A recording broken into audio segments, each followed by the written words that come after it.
এই গরম বৃষ্টির সিজনে অনেক মানুষেরই গলা খুসখুস এবং সর্দি কাশি অনেক দিন যাবৎ লেগে আছে। তারা এই টিপসটি অবলম্বন করবেন। আমি নিজেও এই টিপসটি প্রতিদিন অবলম্বন করি।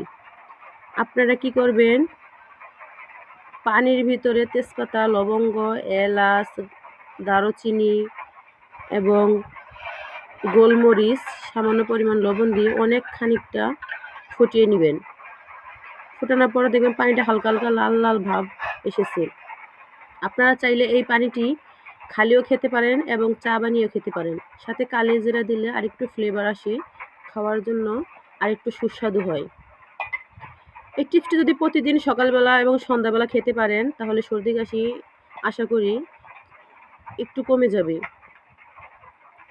এবং এটা না খেতে চাইলে পরবর্তীতে চা বানিয়ে খেতে পারবেন। সেম এরকম করে চা বানিয়ে খেলেও সর্দি কাশি এবং শরীরে ব্যথাও কমে যায়।